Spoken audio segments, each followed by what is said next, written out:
গুৱাহাটীৰ প্ৰেছ ক্লাবত প্ৰাক্তন আলফা সমন্বয়ৰক্ষী সমিতিৰ সংবাদমেল প্ৰাক্তন আলফাৰ ওপৰত আৰোপিত গোচৰসমূহ তৎকালে উঠাই ল'বলৈ চৰকাৰক আহ্বান সমান্তৰালকৈ প্ৰাক্তন আলফাসকলৰ পুনৰ সংস্থাপনৰ ব্যৱস্থা শীঘ্ৰে কাৰ্যকৰী কৰাৰো দাবী জনালে সমন্বয়ৰক্ষী সমিতিয়ে ৰাজ্যৰ বিভিন্ন প্ৰান্তত চন পৰি থকা চৰকাৰী ভূমিসমূহ প্ৰাক্তন আলফা সদস্যসকলক মীন পালন উদ্যান শস্য আৰু কৃষি কাৰ্যৰ বাবে ব্যৱহাৰৰ অনুমতি দিবলৈ আহ্বান সমন্বয়ৰক্ষী সমিতিৰ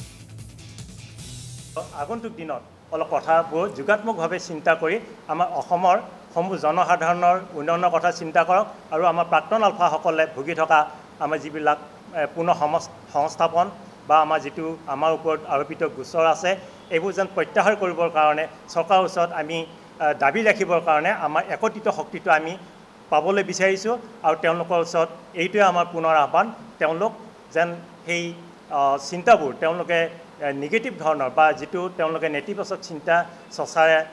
আমাৰ ওপৰত তেওঁলোকে বিশুদ্ধাৰ কৰি মন্তব্য দি জনমানসত হেয় প্ৰতিপন্ন কৰিছে এইবোৰ যেন তেওঁলোকে পৰিহাৰ কৰে সেইটো কাৰণে তেওঁলোকৰ ওচৰত আমাৰ এইটোৱে আহ্বান থাকিল তেওঁলোক আহক আমাৰ সৈতে এটা সমিলভাৱে আগন্তুক দিনত কাম কৰি যাওঁ